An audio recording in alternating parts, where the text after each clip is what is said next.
Sekali lagi Musa, kualitas crossing sangat Ricky Kambuaya terbaca sikat. Lily Pali, peluang terbaik lagi yang dimiliki oleh Lily Pali di babak yang kedua ini.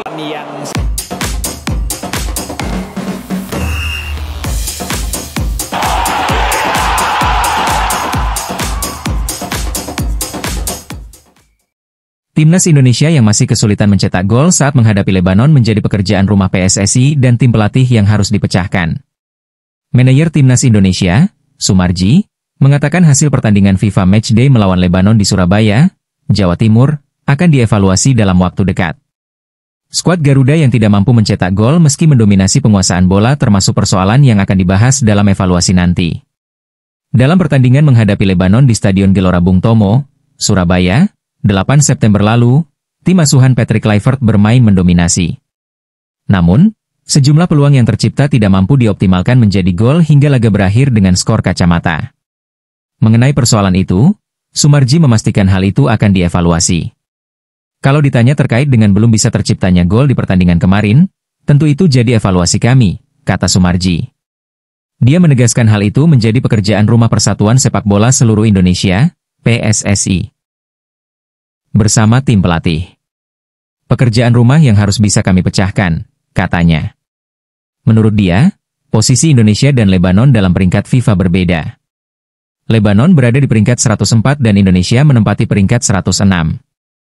Sehingga laga itu penting menjadi ukuran bagaimana Indonesia berhadapan dengan Arab Saudi dan Irak di laga ronde keempat kualifikasi. Kalau kita bicara ranking, dihitung apple to apple, Lebanon lebih bagus, tutur dia.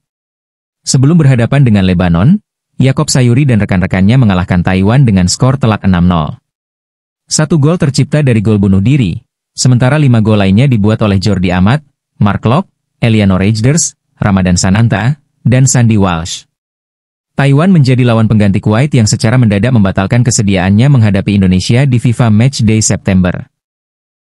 Semula PSSI merencanakan pertandingan Kuwait dan Lebanon sebagai uji coba persiapan untuk putaran keempat kualifikasi Piala Dunia 2026 zona Asia pada Oktober nanti. Dalam tahap itu, Garuda yang berada di grup B akan melawan tuan rumah Arab Saudi dan Irak. Bagi Kluivert, dia tidak hanya berfokus pada kegagalan timnya mencetak gol. Menurut dia, pasukannya sudah bermain seperti yang dia inginkan dan bisa menciptakan banyak peluang gol. Secara global kami mendominasi permainan dari kanan ke kiri, depan ke belakang, dan memiliki tindakan individu yang luar biasa, kata Kluivert, seusai pertandingan. Berulang kali serangan Indonesia memberikan ancaman ke gawang lawan, termasuk tembakan Stefano Lillipali, tapi melenceng di atas mistar gawang Lebanon. Mauro Zijelstra menjemput umpan lambung, tapi sundulannya melebar ke kanan gawang. Pengamat sepak bola, Kesit Budi Handoyo, melihat sisi positif yang ditunjukkan timnas Indonesia dalam pertandingan melawan Lebanon. Menurut dia, Jai Idzes dan rekan-rekannya mampu tampil dengan menciptakan tekanan terhadap Lebanon. Itu merupakan kemajuan sangat signifikan karena bisa bermain menyerang. Namun hasil serangan mereka tampak kesulitan saat mencetak gol. Mencetak gol ini yang masih menjadi kendala, kata Kesit. Sumarji, anggota Exco sekaligus Ketua Badan Tim Nasional PSSI, mengakui hal tersebut. Persoalan tersebut harus dipecahkan ketika bersiap menghadapi Arab Saudi dan Irak pada Oktober nanti. Kami harus bisa cari obat terapi paling tepat untuk bisa menciptakan peluang gol dan bisa tercipta gol, kata dia.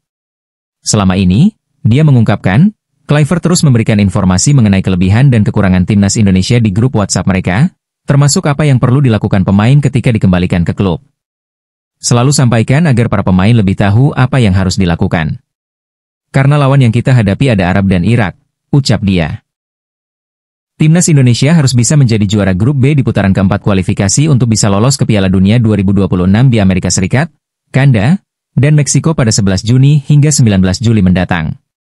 Apabila finish sebagai runner-up, peluang tetap ada melalui playoff melawan tim antar konfederasi yang akan dimainkan pada Maret mendatang. Timnas Indonesia mendapat tambahan amunisi berharga dari Eropa. Dua gelandang bertahan, Ivar Jenner dan Joey Pelupesi, baru saja menorehkan gol cantik di level klub. Performa ini jadi angin segar jelang putaran keempat kualifikasi Piala Dunia 2026, di mana Garuda bakal bersua Irak dan Arab Saudi. Nama pertama adalah Ivar Jenner. Gelandang keturunan Jember itu mencatatkan namanya di papan skor ketika Jong FC Utrecht menang 2-0 atas RKC Waalwijk, Sabtu, 13 Agustus 2025. Ivar melepas tendangan keras dari luar kotak penalti yang meluncur deras tanpa mampu dihentikan kiper lawan. Gol ini terasa istimewa karena ia baru saja pulih dari cedera yang membuatnya absen membela Garuda bulan lalu. Sehari kemudian, giliran Joey Pelupesi yang unjuk kualitas di Belgia. Bermain untuk Lommels SK, pemain berusia 31 tahun itu mencetak gol pembuka ke gawang Patro Eisden. Sama seperti Ivar, Joey juga melakukannya lewat sepakan jarak jauh. Gol tersebut mengantarkan Lommels meraih kemenangan 2-0. Dua gol spektakuler dari lini tengah ini menjadi pesan jelas, Indonesia tidak hanya bergantung pada ulah Romeni untuk urusan mencetak gol. Romeni memang tajam dengan torehan gol ke gawang Australia, Cina, hingga Bahrain, tetapi cedera yang dialaminya sejak Piala Presiden 2025 membuat lini depan Garuda rawan krisis. Kondisi ini jadi tantangan sekaligus peluang bagi Patrick Kluivert. Pelatih asal Belanda itu dituntut mampu memaksimalkan potensi lini kedua agar timnas Indonesia punya variasi serangan. Lawan sekelas Arab Saudi dan Irak tentu tidak mudah, sehingga gol dari lini tengah bisa jadi senjata kejutan yang menentukan. Jika tren positif Ivar dan Joey berlanjut, timnas Indonesia semakin punya alasan optimistis. Garuda kini bukan hanya berharap pada striker, tapi juga punya gelandang yang bisa mencetak gol krusial di laga besar. Langkah besar dilakukan Federasi Sepak Bola Arab Saudi, SAF, dalam mempersiapkan tim nasional Arab Saudi untuk putaran keempat kualifikasi Piala Dunia 2026 zona Asia. Green Falcons disebut baru merekrut pelatih set piece alias spesialis bola mati Arsenal untuk menciptakan senjata baru melawan timnas Indonesia. Kabar keputusan besar SAF ini dilaporkan salah satu media televisi Arab Saudi Riyadhah TV.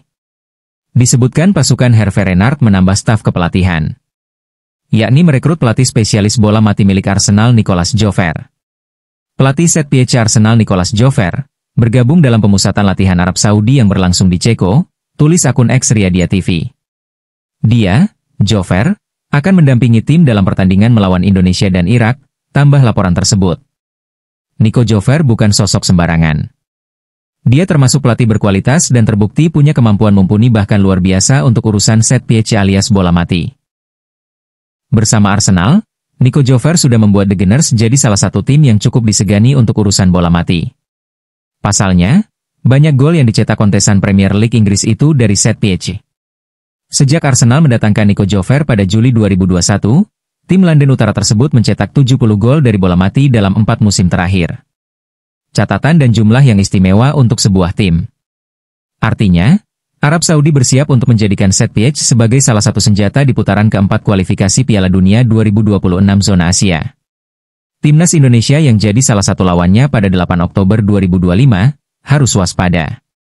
Khususnya Jai Idzes, sebagai kapten sekaligus bek andalan timnas Indonesia. Dia adalah jantung pertahanan Garuda, baik saat bersama dengan Rizky Ridho dan Justin Hubner dalam skema 3 bek maupun 2 bek dengan Kevin Dix. Apalagi, Jover sudah bergabung dengan Arab Saudi. Dia telah bersama dan memberikan pelatihan kepada pemain Green Falcons pada melakukan pemusatan latihan di Ceko. Arab Saudi selama TC tersebut diketahui dapat hasil bagus, yakni menang 2-1 atas Makedonia Utara dan menahan imbang tuan rumah Ceko dengan 1-1.